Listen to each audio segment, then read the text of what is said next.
Buenas, ¿qué tal? ¿Cómo están? Renata, muchas gracias. ¿Hasta Hola. dónde llegaste, Renata? Y Con la, no, ya di toda la clase más o menos. ¿Ya diste Vos toda me la dijiste, clase? claro, me dijiste que arranque, ¿Qué bueno, les ya hablaste de arranqué. filosofía? Claro, les conté un poquito de eso para que se les haga un poco más interesante. Bueno, bueno, gracias. Bueno, chicos, disculpen la demora, por eso le pedí a Renata que se sume, estaba terminando una actividad, así que vamos a empezar la clase de hoy, que es una clase bien importante dentro de la materia, ¿sí? Lo que vamos a ver hoy es una corriente de pensamiento que se llaman evolucionistas, también conocidos como neo-schumpeterianos. ¿Sí? Recuerdan que en la clase pasada, antes del parcial, habíamos dicho, mirá, tenemos los neoclásicos, después vienen otras teorías, nueva teoría del comercio internacional, nueva teoría del crecimiento, que rompen con las recomendaciones de política, con las derivaciones que plantea la teoría neoclásica, pero mantienen el mismo enfoque metodológico, ¿sí? Que es la teoría del bienestar, meterle falla de mercado, ver cómo funciona el modelo y sacar derivaciones de política, pero que después vinieron los institucionalistas y los institucionalistas generaron una ruptura más radical, cuestionaron el concepto el supuesto de microfundamentos e introdujeron el concepto de racionalidad limitada. Y ahora vienen los evolucionistas y hacen una ruptura todavía más radical. Pequeña digresión, aquellos de ustedes que puedan poner cámara, bienvenido sea, me va a ayudar a llevar adelante la, la clase, los que no pueden, gracias Delfina, gracias Francisco. Eh, entonces, la pregunta, la primera pregunta que les hago es, si tenemos que hacer una ruptura todavía más radical con la teoría neoclásica, ¿dónde le pegamos?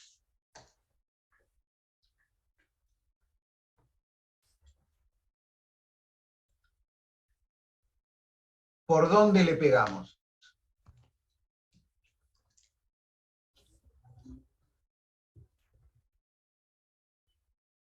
¿Qué se les ocurre?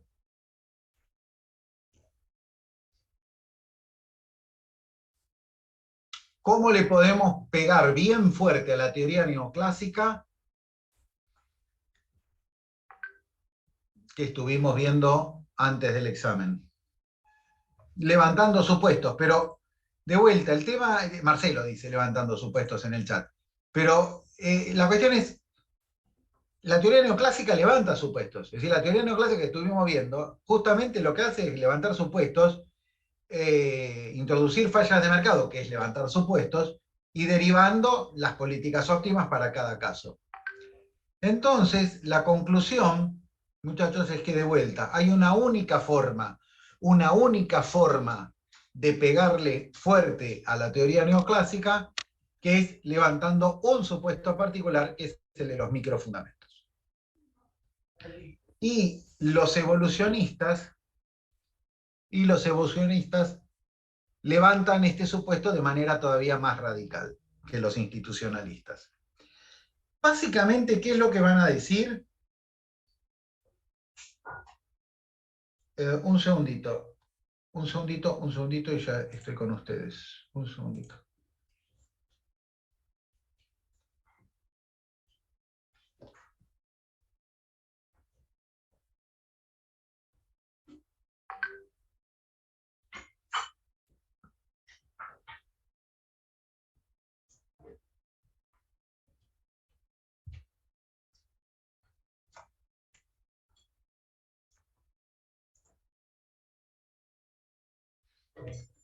Bien, entonces les decía, ¿qué es lo que van a decir los evolucionistas en este aspecto? Van a decir, van a decir que el enunciado del homo económico racional, maximizador y egoísta es una construcción teórica que no tiene absolutamente nada que ver con la realidad. Es decir, que cuando uno va y a mí mira a los agentes no se comportan ni con racionalidad perfecta, como suponen los neoclásicos, y tampoco con un esquema de racionalidad limitada, como plantean los institucionalistas. Y lo que plantean es que el comportamiento de los agentes está múltiplemente determinado. Ay, lentejas. Ahí están hechas. ¿Sí? Múltiplemente determinado. ¿Por qué está múltiplemente determinado? ¿O qué elementos determinan múltiplemente el accionar de los agentes? Aspectos macroeconómicos, aspectos mesoeconómicos y aspectos microeconómicos. Entonces vamos a poner ejemplo de esto. Aspectos macroeconómicos. Aspectos macroeconómicos. Un estudio de Fanel y Frenkel mostraba, ahora tal vez más relevante que nunca, mostraba cómo en regímenes de alta inflación los agentes cambian su forma de tomar decisiones. De vuelta, no es que cambian las decisiones, porque cambiar las decisiones está dentro del esquema neoclásico, distintos estímulos, distintas decisiones. Lo que está diciendo el modelo es que cambia la forma de procesar información y cambia la forma de tomar decisiones, básicamente hacia un esquema mucho más cortoplacista y de velocidad de reacción más alto. Entonces, no es lo mismo un agente que vive en un ambiente de entorno de alta inflación que un agente que vive en otro entorno. Es más, si una persona pasa por un entorno de alta inflación y después ese país se estabiliza, su forma de comportamiento también va a ser diferente al inicial, ¿sí? Entonces, estamos hablando de formas de comportarse diferentes. Vamos con lo mesoeconómico. Hicieron CBC, ¿no? ¿Recuerdan a Weber? Bueno, ¿qué decía Weber? ¿Alguien recuerda qué planteaba Weber de por qué a unos países les iba mejor que a otros? Desarrollo económico estamos hablando, ¿no? ¿De qué hablaba? De la influencia de los países protestantes y el desarrollo del La capitalismo. ética protestante, ¿sí? Entonces el tipo decía, no, mira, los países protestantes por la religión, por bla, bla, bla, tienen una forma de comportarse y les va mejor. Mientras que a los latinos, apostólicos romanos, nos va peor. No importa si tiene razón o no tiene razón. No importa. Lo importante es que lo que está diciendo es que hay ciertos aspectos de cultura que inciden en la forma en que los agentes toman decisiones y se comportan. Cuando ustedes agarran el libro de Varian o cualquier libro de microeconomía, cuando ustedes hicieron microeconomía, a ustedes les mostraron, les dijeron si el agente que estaba en la cajita de Edgeworth era protestante, católico, judío, ateo o musulmán. No. Bueno, fíjense lo importante de esto. Factores sectoriales también. En general se habla de, te dicen, vos tenés cabeza de almacenero. ¿Qué significa? Significa lapicito en la oreja, ¿no? Estereotipo. Preocupado por el cash flow de corto plazo. ¿Sí? O industrial fierrero. Aclaro, no es Argentina, no es tener un chumbo en la mano. Industrial fierrero significa el industrial que se siente como más seguro, más confiado cuando tiene mucha maquinaria. ¿No? Y dice, no, mirá, tengo esta, la performance, esto saca 28.000 piezas por segundo. ¿Cuántas piezas puede vender? No, puede vender 5.000. Bueno, no importa, pero yo tengo esta, ¿no? De vuelta, toma decisiones con una lógica particular. Y después factores microeconómicos. Mi papá me pegaba cuando era chico, entonces cuando soy grande me manejo de tal manera. Factores macro, meso, sectoriales y microeconómicos determinan cómo se comportan los agentes. Pregunta. ¿Qué elemento crucial de la teoría neoclásica estamos tirando por la borda? Un poco dimos la clave recién, pero hay un aspecto, hay un concepto, una palabrita que es crítica en la teoría neoclásica y lo estamos tirando por la borda. La racionalidad. Esa es la crítica, pero hay un concepto que utilizan los neoclásicos para modelizar, que es el del agente representativo. ¿Estamos de acuerdo? Si ustedes van a la teoría neoclásica, se utiliza como base metodológico el concepto de agente representativo, sobre el cual construyo los microfundamentos. Esto es fundamental. Esto es fundamental. Y tiene consecuencias fuertísimas. Primer consecuencia, sobre la posibilidad de seguir utilizando el método hipotético deductivo, la modelización. ¿Por qué yo puedo utilizar modelización en la teoría neoclásica? Porque la cantidad de ecuaciones es finita, es más o menos limitada. ¿Y por qué es así? Porque tengo un supuesto, agente representativo. Entonces, todos los agentes se comportan de la misma manera. Entonces tengo una ecuación para reflejar la forma de comportamiento de los agentes. Sí, cada agente tiene una forma de comportamiento distinta, y la pudiera saber, porque además está la cuestión de poder saberla, pero tendría que meter una ecuación para cada agente. Y eso se vuelve imposible. Entonces, primer consecuencia de esta ruptura radical es que ya no puedo seguir trabajando con el esquema de modelo hipotético deductivo modelizado. No sé si se dan cuenta de la bomba atómica que estamos tirando sobre la mesa. ¿Sí? Esa es la primera consecuencia. Segunda consecuencia, igual de violenta que la primera, violenta en términos de la importancia. Cambia el rol del mercado para la teoría. Cambia el rol del mercado. ¿Qué significa esto? ¿Qué es el mercado para la teoría neoclásica? ¿Qué es el mercado para la teoría neoclásica? No. ¿Cuál es la función del mercado? Me expresé mal. ¿Cuál es la función del mercado para la teoría neoclásica? La forma en la que sacia las necesidades de todos los individuos.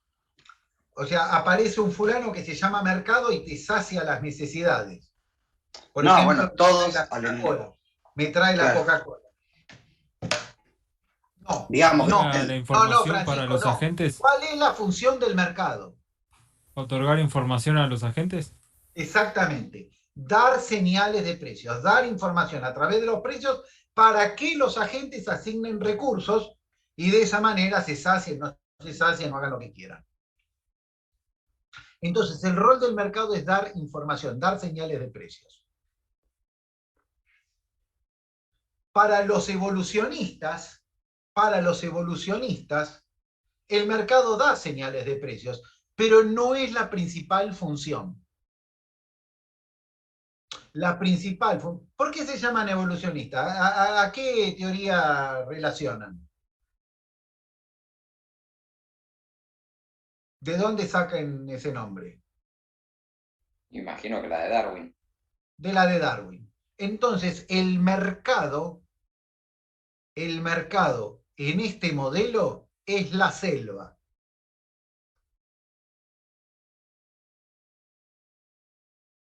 ¿Cuál es la función del mercado? La función del mercado es seleccionar al más apto. ¿Seleccionar el más apto para qué?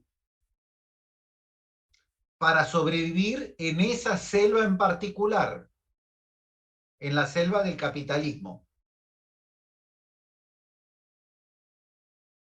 No selecciona al mejor tipo. No necesariamente selecciona al más inteligente. No selecciona al mejor amigo. Selecciona al más apto para el modelo capitalista en el cual estamos insertos. selecciona a Steve Jobs, selecciona a Mark Zuckerberg.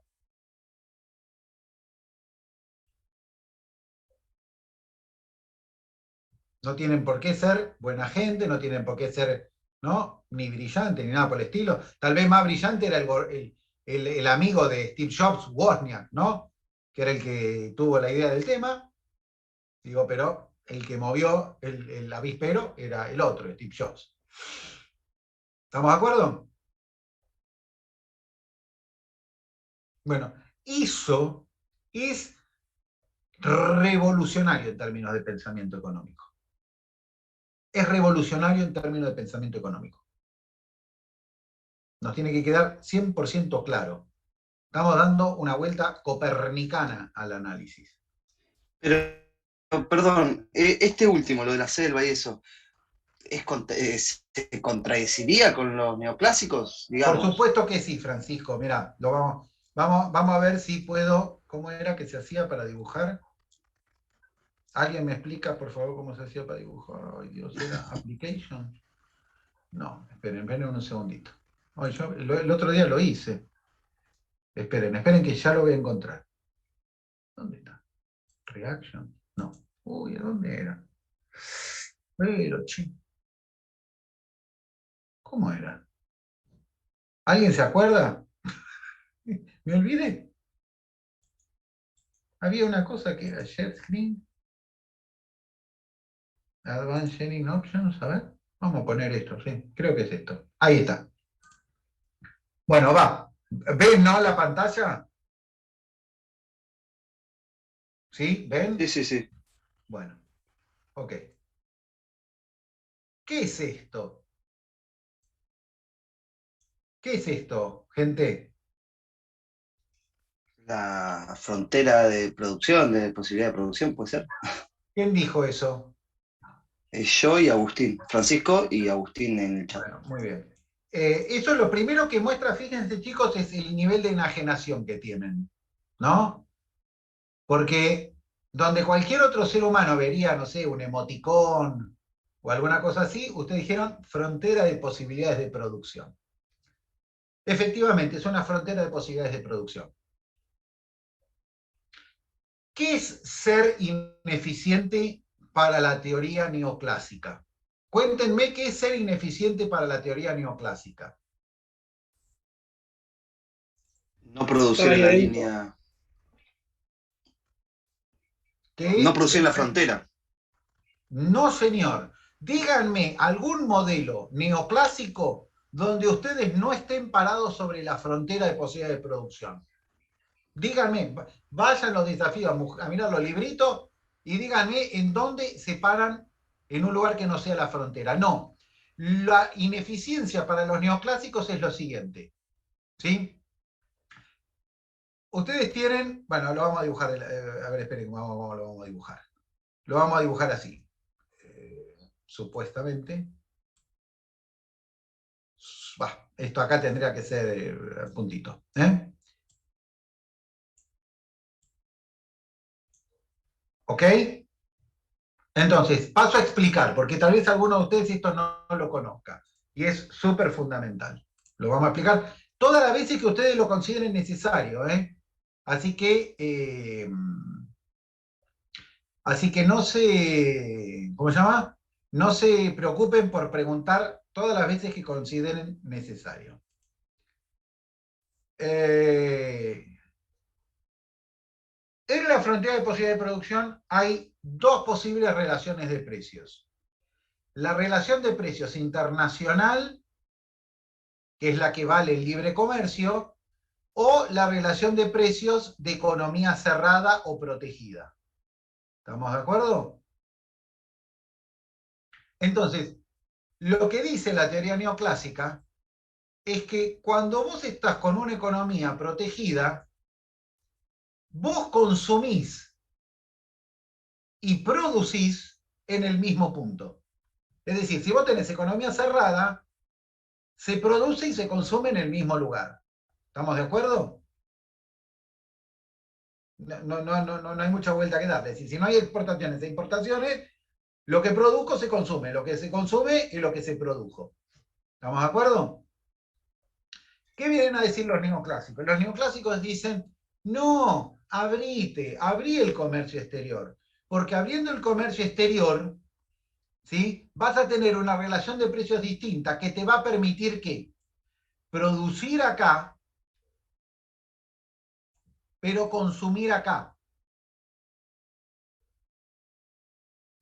intercambiando X e Y, intercambiando el producto en el que tenés ventaja comparativa por el producto en el que no tenés ventaja comparativa. ¿Estamos de acuerdo? Esto es lo que se llama ineficiencia para la teoría neoclásica. Vos nunca tenés a alguien acá. ¿Por qué no tenés nunca a alguien acá? Por favor, comenten. Traten de pensar, ¿por qué en la teoría neoclásica nunca tenés a alguien acá? Porque podés mejorar tu situación produciendo más sin afectar la del otro. Bien. Porque maximizar no tiene costo. Porque maximizar no tiene costo. ¿Por qué? Porque somos económicos, racionales.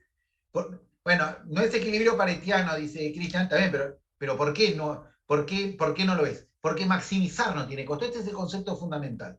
Porque como somos económicos racionales, suponemos que yo tengo toda la información necesaria para maximizar y tengo la capacidad para procesar toda esa información. Entonces, ¿por qué voy a estar acá si sin esfuerzo puedo estar acá? ¿Por qué voy a estar acá si sin esfuerzo puedo estar acá? No hay razón. Por eso, el mercado en la teoría neoclásica tiene una sola función, que es dar señales de precios para saber en qué lugar de esta curva me voy a ubicar. Pero para los evolucionistas, el mercado es la selva, que fuerza a los que están por acá a tratar de ir para arriba, y a los que ya están acá para tratar de seguir corriendo la curva.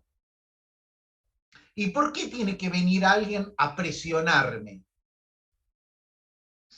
Porque maximizar tiene costo. Porque maximizar tiene costo. No es que yo recibo toda la información a la mañana y tengo la capacidad de analizar toda esa información en un segundo. No, buscar la información cuesta, tener que procesarla cuesta, tener que salir del ámbito de comodidad cuesta, tener que, si soy protestante, no soy protestante, si soy metal mecánico, no soy metal, todo eso es quilombo.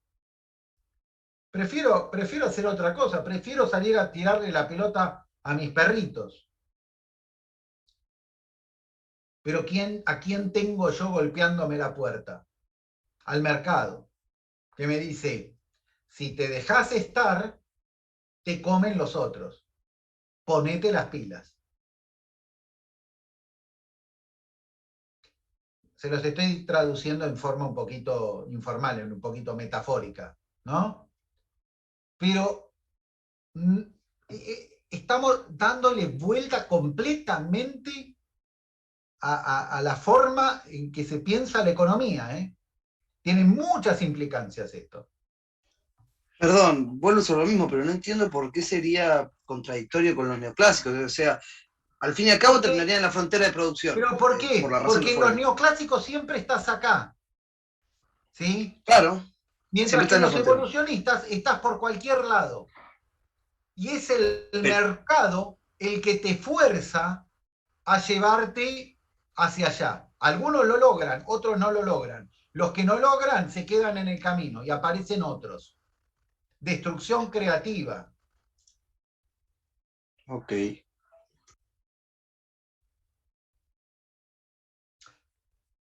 Pero entiéndanlo desde el punto de vista micro.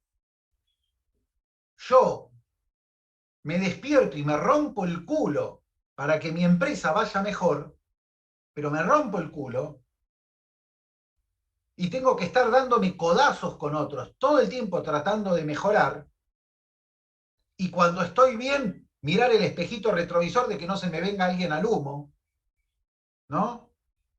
Y si fuera neoclásico, No hago nada de eso, no es esa la realidad. Si soy neoclásico, la realidad es que miro la lista de precios, en función de la lista de precios asigno recursos y a otra cosa. Bueno, díganme qué descripción de la realidad es más realista. Porque si es la otra, les aseguro que yo dejo de romperme el culo mañana mismo. Bueno, les voy a poner un ejemplo, otro ejemplo para que vean, por ejemplo, la importancia de estas cosas para otro tipo de análisis. Históricamente, hace 80 años. Hace 80 años había, o 70 años, había todo un debate. ¿Sí? Había todo un debate. El debate era las economías centralmente planificadas versus las economías de mercado. Y la conclusión a la que se llegaba era que las economías de mercado eran mucho más potentes que las economías centralmente planificadas. ¿Por qué? ¿Por qué las economías centralmente planificadas no podían tener esa potencia? ¿Por qué tipo de problemas? ¿No se podían adaptar al cambio? ¿No? ¿Qué tipo de problemas tenían esas economías centralmente planificadas? Información. Información. Piensen, hace 80 años, antes de la computadora. El mercado es una fuente recontra superpotente de generación de información muy barata. Una economía centralmente planificada, todo eso lo tiene que relevar con lápiz y papel. ¿Estamos de acuerdo? Entonces, la conclusión de que la economía de mercado era más potente se basaba en el tema de la información. Pero ahora les pregunto lo siguiente. En la actualidad, una economía centralmente planificada, ¿tendría la misma desventaja? Tal vez no. Sería inviable que a principio de mes todos dijéramos qué vamos a consumir, qué queremos consumir, 6 huevos, 5 leche, 4 zapatillas, etcétera, etcétera, y se genere la información que la economía centralmente planificada hace 80 años no podía generar. Podría ser el caso. Podría ser el caso. Es decir, ahora la tecnología podría permitir superar la razón por la cual se decía que la economía centralmente planificada estaba ¿cómo se llama? Estaba en desventaja. Ahora, las preguntas que les hago es, resolviendo el problema informacional, ¿la economía centralmente planificada, la economía socialista, le puede ganar a la capitalista? Y la respuesta es no, o en principio no. ¿Y por qué? ¿Por qué?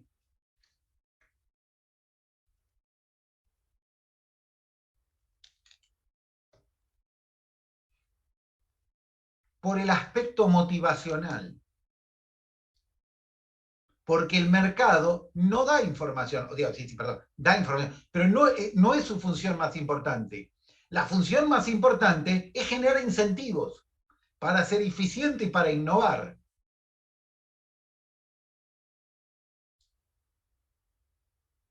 Entonces, el problema que tiene un modo de producción alternativo, llámese socialista, comunista o lo que sea, es que compitiendo con el capitalismo, tendría problemas para generar la motivación necesaria para el proceso de destrucción creativa que tiene el capitalismo. De entrada, los mejores, y sin sacar conclusiones políticas, los más lúcidos de Cuba, ¿qué quieren hacer? Se van. Se van. ¿Y por qué se van? Porque en la economía capitalista tienen muchos más incentivos para, ¿no? Pueden recibir mucho más, pueden generar mucho más. Entonces, esos otros esquemas no capitalistas pueden tratar de competir solo si logran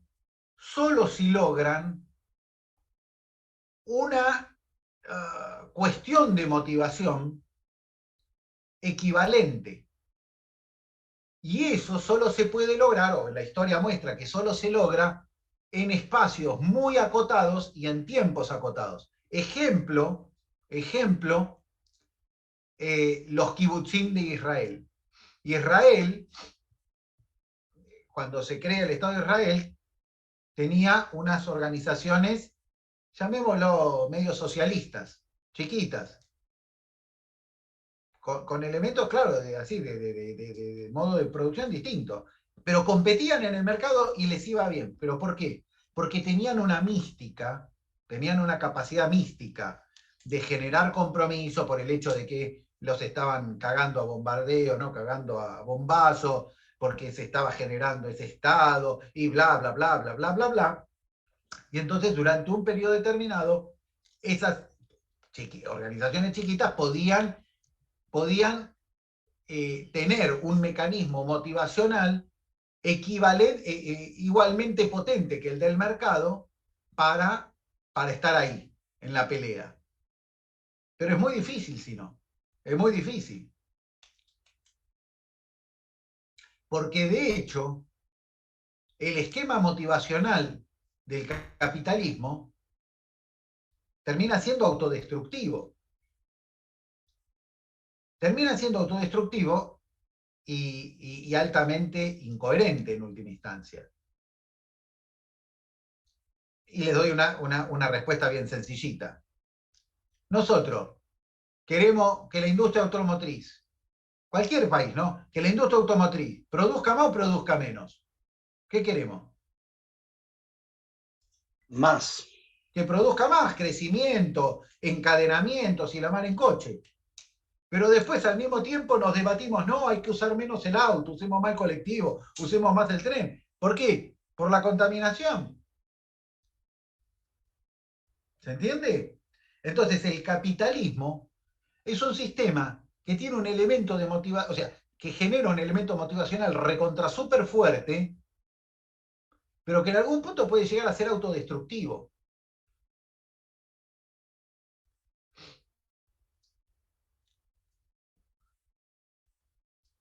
Y eso hace que, o cualquier otro modo de producción que no tenga esa capacidad de generación, de motivación para la destrucción creativa, termine perdiendo.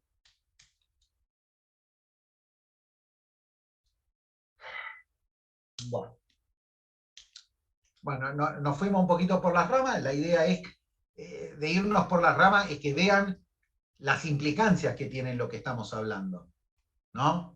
Las implicancias de lo que tiene de lo que estamos hablando. Pero nos vamos ahora a volver un poquito a lo más concreto. Dijimos, no pueden utilizar modelo hipotético deductivo. ¿Qué modelo utilizan? ¿Qué forma de trabajo tienen? Un modelo inductivista. ¿Cómo funciona? Funciona identificando hechos estilizados, es decir, regularidades empíricas, y tratando de explicarlos desde su punto de vista. ¿Sí? Dijimos, no podemos hacer modelización hipotético-deductiva. Por eso tenemos que ir con este esquema. Pregunta, ¿es gratuito eso? ¿Es gratuito este cambio de modelo hipotético-deductivo a modelo inductivista? Uno podría decir, bueno, no pasa nada, sigamos para adelante, o es costoso, o cuesta este cambio. Es un cambio total. Es un cambio de cambio, 180 grados. pero la pregunta, ¿es gratuito que perdamos la capacidad de hacer modelización con el modelo hipotético deductivo? ¿No te quita un poco de su juego de predicción o no? ¿Qué te quita? La capacidad de decir qué va a pasar más adelante. Te quita predicción. Perfecto, exactamente. Francisco, te quita predicción, pero te quita algo más importante. Te quita la restricción de consistencia, de coherencia interna de los modelos.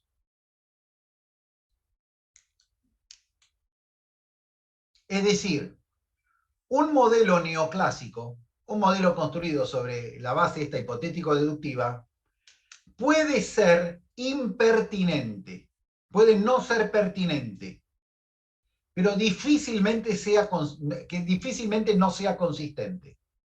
Volvamos. Imagínense que hace mal las derivadas, o tenés más ecuaciones que incógnitas, o viceversa. Alguien se va a dar cuenta antes de que lo publiquen de que hay un problema de consistencia. ¿Se entiende?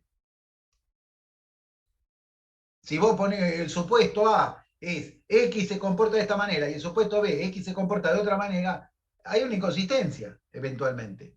El modelo está sobredeterminado, subdeterminado, lo que caso sea. ¿Sí? Entonces, vos podés hacer teorías que decís, che, como los supuestos que toman no son realistas, las conclusiones no son realistas, pero el modelo es consistente.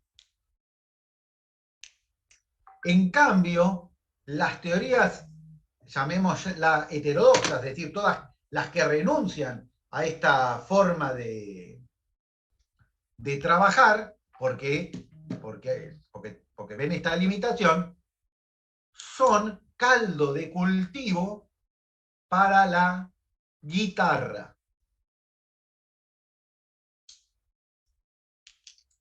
¿Qué significa la guitarra? Significa que como ya no tengo el reaseguro de consistencia, esperen, Cristian, te tengo que llamar en un rato, ¿puedo? Un joya hoy, ¿eh? Bueno, ¿se entiende? Es decir, ya no tengo el reaseguro de consistencia que me da la modelización. Yo me acuerdo hace, qué viejo que soy, 25 años, no, 27, pasa el tiempo. Hace 27 años me tocó estar en una de esas charlas, en un ámbito político, que se planteaba una alternativa al menemismo, ¿no? Y entonces traen un argentino un economista argentino que vivía en Cuba, ¿no? Y entonces el tipo empieza a hablar. Y dice, no, porque acá para plantear un modelo distinto, etcétera, etcétera, se necesita un tipo de cambio alto, para bla, bla, bla, bla, bla, y además se necesita incrementar el salario real, papá, ¿no? Todo piripipi. Y un colega mío, también profesor de la facu, levantó la mano y le dijo, disculpe señor, hasta donde yo sé, en Argentina esas dos cosas son incompatibles. Pero en el discurso podía decir lo que quería. Podría decir, A es igual a B, después A es igual a C, C no es igual a B, no importa, total, no hay ningún modelito que esté asegurando la consistencia. Entonces, ventajas del pensamiento neoclásico. Es consistente, puede no ser pertinente. Ventajas de ese pensamiento heterodoxo, es mucho más realista, pero corre riesgo de ser inconsistente. El reaseguro de consistencia lo da la rigurosidad de cada autor.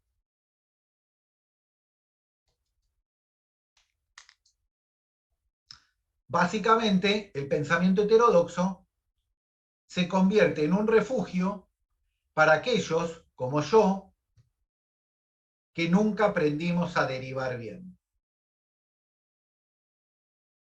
X al cuadrado, yo sé que es 2x, pero más allá de eso, a mí ya me falla un poquito esa posibilidad. Bueno, pero esto tiene una derivación fundamental. Y la derivación fundamental que tiene como consejo que le doy a ustedes es: la realidad es compleja, la realidad tiene de todo. Mientras ustedes puedan mantenerse con un pensamiento neoclásico para analizar la realidad, háganlo, porque les da reaseguro de consistencia. Cuando algo de la realidad les impide, cuando algo de la realidad les impide capturarlo adecuadamente con el modelo neoclásico, ahí saquen los pies del plato. Ahí váyanse al otro esquema. Pero mientras que puedan quedarse en ese reaseguro, quédense. Y les voy a dar un ejemplo con neoschumpeterianos. Además de decir lo que dicen, de lo que les dije que dicen, ¿qué es lo que menos van a escuchar? Cuando vayan a otra materia y les hablen de evolucionistas, lo que menos van a escuchar es lo que les acabo de comentar hasta ahora. Lo que le van a decir es que los evolucionistas le dan mucha pelota al tema de la tecnología. Y entre otras cosas, ¿qué van a decir? Van a decir que no todos los sectores son iguales. Que no todos los sectores son iguales.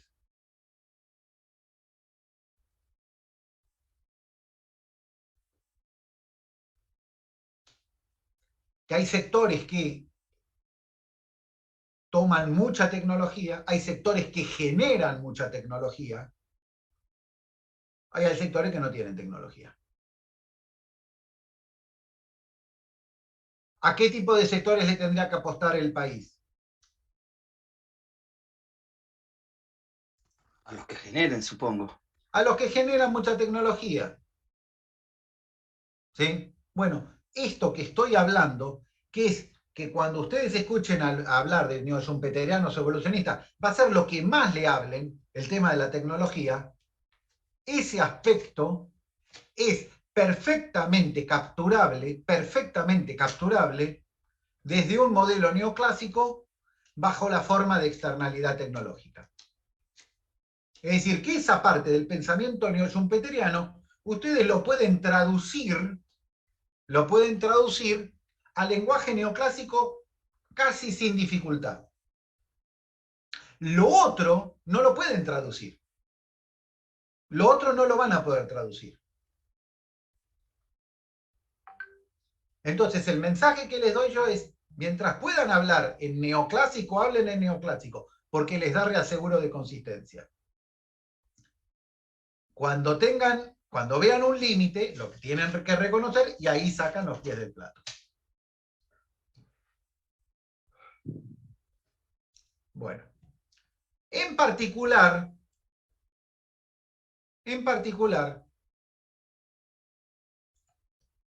lo que plantean los evolucionistas es esto.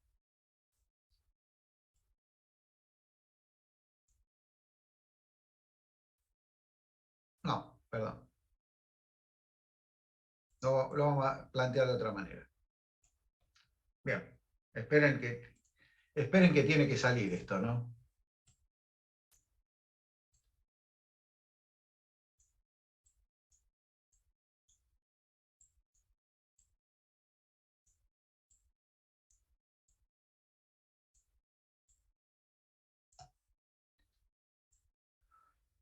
Vamos a dibujar dos mundos. Dos mundos.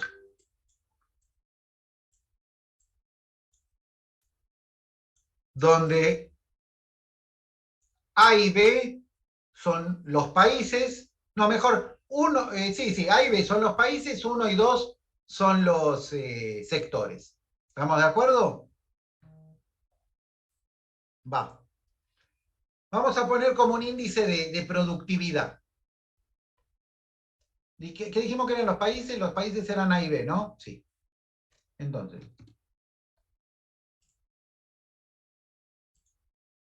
Bueno.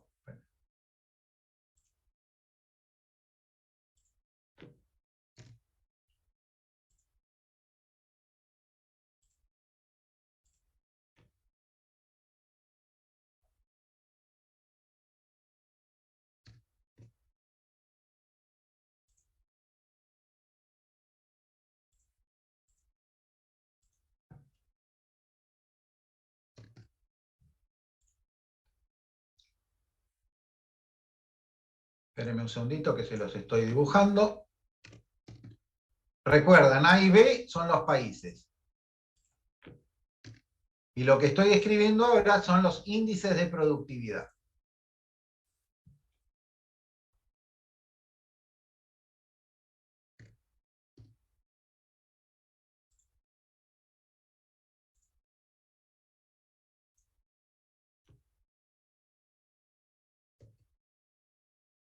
Bien. ¿Cuál es el país neoclásico? ¿Cuál es el país evolucionista? No, ¿cuál es el mundo neoclásico? ¿Cuál es el mundo evolucionista? No país. ¿Cuál es el mundo neoclásico? ¿Cuál es el mundo evolucionista?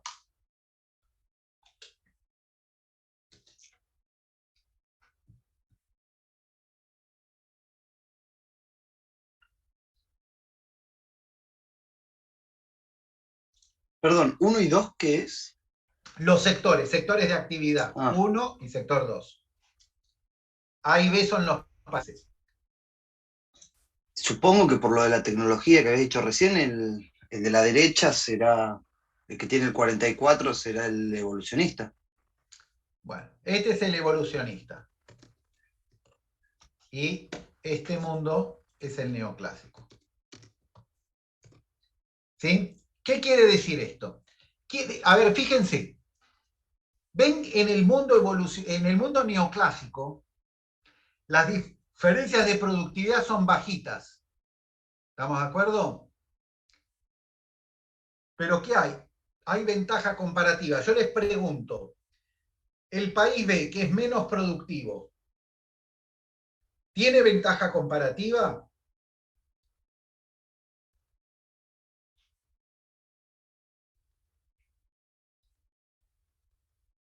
No, ¿Tiene alguna ventaja comparativa? no, pierden los dos. Pierde los dos, pero eso es ventaja absoluta. Sí tiene ventaja comparativa, porque uno podría decir que acá es un 5% menos productivo, pero acá es solo un 1% menos productivo.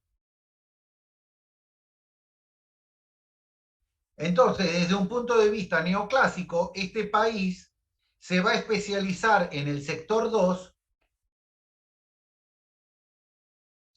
y el país A se va a especializar en el sector 1. ¿Lo llegan a ver o no? Este es el concepto de ventaja comparativa. Esta es la forma a través de la cual el comercio internacional genera bienestar o genera crecimiento, desarrollo, etcétera, en un país, a partir del aprovechamiento de la ventaja comparativa. ¿Estamos? Bueno, ahora les pregunto, ¿llegan a ver cómo en el mundo evolucionista no hay ventaja comparativa? ¿Se dan cuenta que acá hay ventaja comparativa y que en este mundo no hay ventaja comparativa? ¿Se dan cuenta o no se dan cuenta? Vamos a ver una cosa, a ver si me sale. Ah, no, porque eso lo tenía que planificar, lo de los polls. Pongan en el chat si no quieren, si alguno está, si además de los que ponen la cámara, algún otro está, digan quiénes ven o quiénes no ven que en un mundo en un mundo evolucionista no hay ventaja comparativa. ¿Quién ve eso? ¿Quién se da cuenta de eso?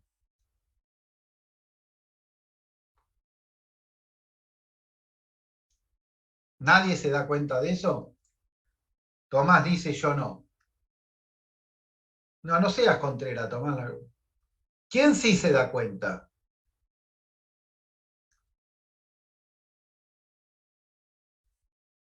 ¿Nadie se da cuenta que en este mundo no hay ventaja comparativa, que lo que hay es ventaja absoluta? ¿Pero porque le saca mucha distancia o...? No, porque estoy diciendo una boludez. Porque estoy diciendo una boludez. Siempre hay ventaja comparativa. Siempre hay ventaja comparativa. La ventaja comparativa no es un concepto. El concepto de ventaja comparativa no es algo que uno tiene que asociar a la teoría neoclásica. Lo que puede asociar a la teoría neoclásica es que la ventaja comparativa esté determinada por la dotación de factores, pero no el concepto de ventaja comparativa. De hecho, el concepto de ventaja comparativa simplemente tiene que ver con una modalidad de ajuste del balance de pagos. Acá en el mundo evolucionista hay ventaja comparativa. El país B es la mitad de productivo en el sector 1, que es el país A, pero en el sector 2 es menos que la mitad. La mitad sería 45. ¿Sí? Y es 44.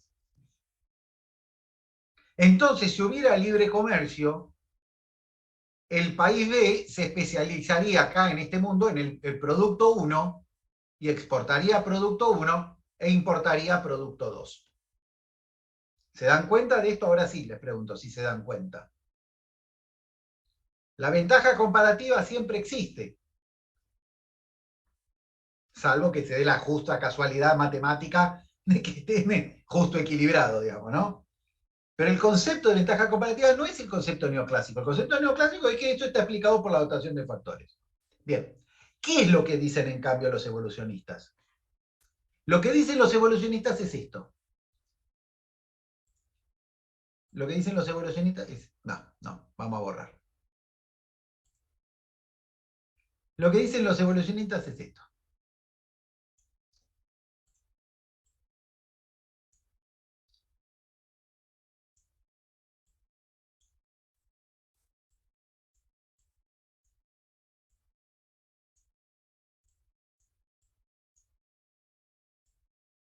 Va, como sea el dibujo. Lo que dicen los evolucionistas es lo siguiente. Si soy un país subdesarrollado y tengo baja productividad, yo puedo obtener ganancias del comercio a partir del libre comercio. Puedo hacerlo como dicen los neoclásicos. Salió mal el dibujo, lo vamos a hacer porque o sea, quedó medio como el orto. Vamos de vuelta. Fronterita de posibilidades, una, otra, una curva de indiferencia acá y la otra curva de indiferencia acá. ¿Sí? Es decir, si yo soy un país subdesarrollado, podría tener esta ganancia. ¿Llegan a ver? ¿Estamos de acuerdo? La podría tener. Pero ¿qué es lo que dicen los evolucionistas? Dicen, flaco, está bien, la podés tener. Pero el chiste de desarrollo no es esta boludez. El chiste de desarrollo es achicar esta brecha.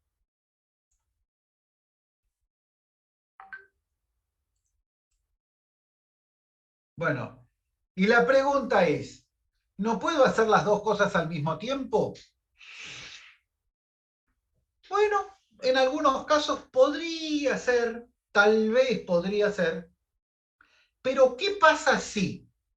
¿Qué pasa si los productos en los que tendrías ventaja comparativa, los sectores en los que tendrías ventaja comparativa, son aquellos en los que justo se da la situación de que no son muy favorables para la captura de tecnología, la generación de tecnología, etcétera, etcétera?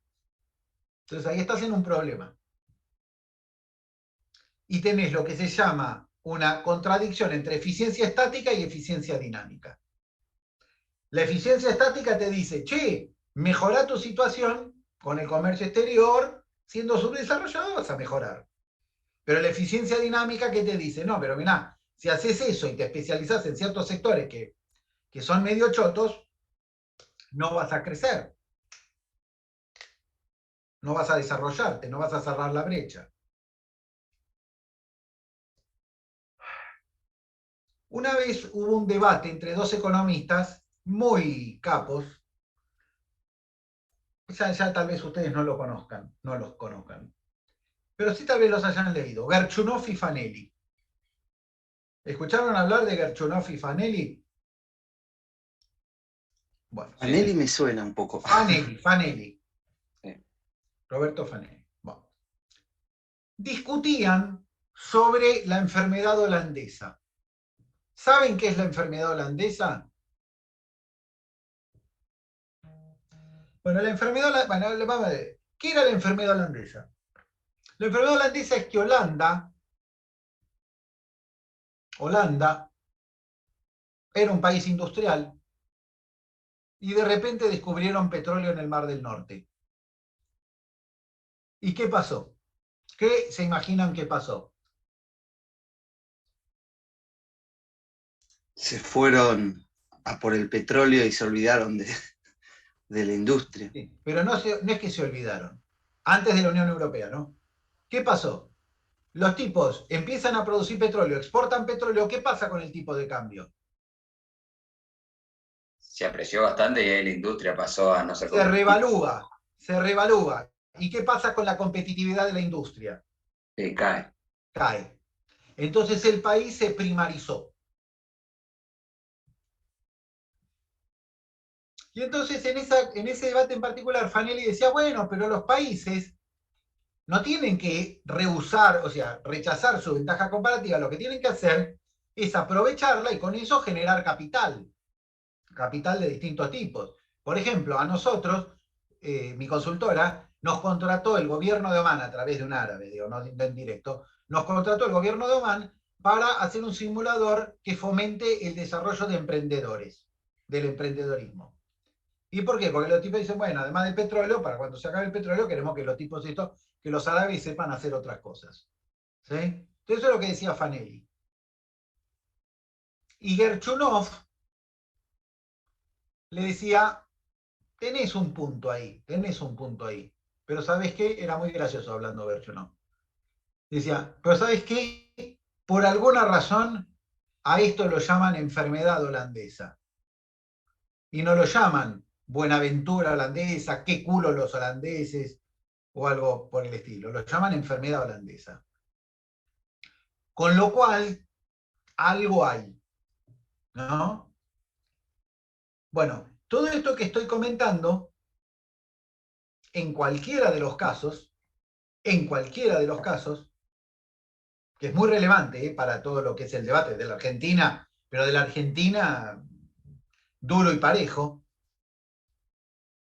pero toda esta parte del debate sí puede ser fácilmente capturada por la teoría neoclásica.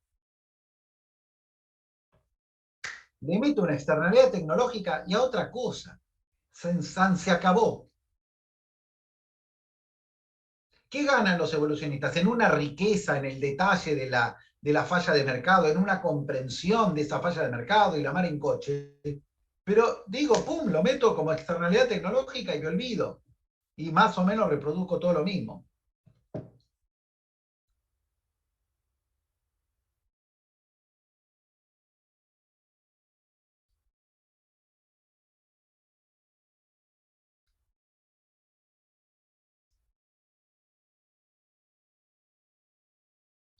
Ahora, ¿qué cosas no puedo reproducir? Esos otros elementos que tienen que ver con la ruptura radical que les mencioné antes. Ejemplo, una vez yo fui a Costa Rica a dar un curso. Y entonces me dicen los muchachos de Costa Rica, che, ¿sabes qué? Que los argentinos que vienen acá la rompen. En el buen sentido, ¿no? Además del mal sentido. La rompen, les va muy bien, son muy despiertos, muy rápidos. Ahora, ¿por qué? ¿Por qué? Porque son innatamente mejores, porque nacemos mejores. No, porque tenemos un nivel de selva adentro, de quilombo adentro, que nos hace estar mucho más despiertos, que nos fuerza a estar despiertos. Entonces el tipo me decía, acá en Costa Rica somos más tranquilos, vamos más despacio.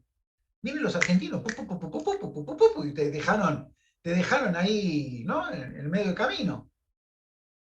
Porque están acostumbrados a un esquema muy caótico. Se saben manejar en esquemas caóticos.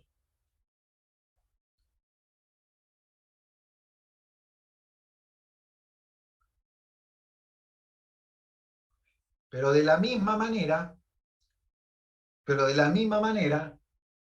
en la época que había mucha protección comercial, en la dictadura eran una bestia, había una propaganda que decían, mejor compre importado que nacional. Entonces mostraban una silla. Claro, y la silla argentina era una cagada, ¿viste? Te sentabas y se rompía. Pero ¿por qué la silla de Argentina era una cagada? Porque no había selva. Entonces el problema de la protección comercial para un pensamiento neoschumpeteriano no es que da malas señales de precios. El problema es que quita el incentivo, no la presión a innovar. La protección comercial para los evolucionistas Es como, ¿vieron Madagascar? ¿Vieron la película Madagascar? Bueno, es como el zoológico. Al leoncito era amiguito de la ovejita y del hipopótamo y de todos los animalitos. ¿Por qué? Porque le daban el bife servido todos los días, ¿no? Al desayuno, merienda y cena. Y entonces en el zoológico era amiguito de todos. Ahora, apenas se caen, vieron que tienen el naufragio en África, ¿qué empieza a pasar con el león? Empieza a ver a sus amiguitos y se empieza a recordar del bife, porque tiene hambre. Bueno, esto es lo que dicen los evolucionistas. La protección comercial es como estar en el zoológico. Vos querés un verdadero león y soltalo en la selva. Entonces el libre comercio o directamente la competencia internacional para los evolucionistas es importante, pero no por la información que dan, por la presión competitiva que generan. Porque la selva es todavía mucho más aguda, por así decirlo. Bien. Vamos a dejar por acá. ¿Por qué? Porque la idea es que en próximas clases vamos a seguir metiendo algunos nuevos enfoques teóricos, pero otra de las cosas que vamos a hacer es vamos a empezar a analizar casos. Y esos casos los vamos a analizar desde las distintas perspectivas teóricas. ¿Estamos de acuerdo? El lunes vamos a empezar a hacer ese ejercicio en la facu. El lunes es clase presencial. ¿Estamos? Sí, perdón. Y con esto, entonces llegaron por otro camino, pero a las mismas conclusiones, de momento las que vimos, que los neoclásicos. Bueno, llegamos a las mismas conclusiones en el sentido de que el mercado es importante, pero las razones son diferentes. Las razones son diferentes y el tipo de análisis que vamos a hacer es bien diferente. Es bien diferente. Pero no quiero tampoco spoilear demasiado, ¿no? Porque vamos a ver cómo los análisis son diferentes, ¿no? Pero sí, hay una conclusión que es que tanto los neoclásicos como los institucionalistas como los evolucionistas no rechazan al mercado. Lo valoran, pero lo valoran por distintas razones. Okay. Bien, entonces, si no hay ninguna otra duda o consulta, vamos a cortar por hoy, que fue una clase corta, pero no sé si se dan cuenta de lo saladita que es, digamos, ¿no? Que sea corta, prefiero para que se lleven unas pocas cosas, pero bien claras. Esto mueve la estantería. A ver, muchachos, entre la clase del otro día y esta clase, se les amplía, o se les debería ampliar, el espectro de herramientas conceptuales y metodológicas para entender la realidad, pero de una manera radicalmente amplia. No sé cómo explicarles. Esto debería moverles mucho el avispero, si se quieren dedicar a esto que estamos hablando. Bueno, señores, nos vemos el lunes. Que tengan un lindo fin de semana. Chao, Pablo, Chao, gracias. suerte. Buen fin de semana. Chao, muchas gracias.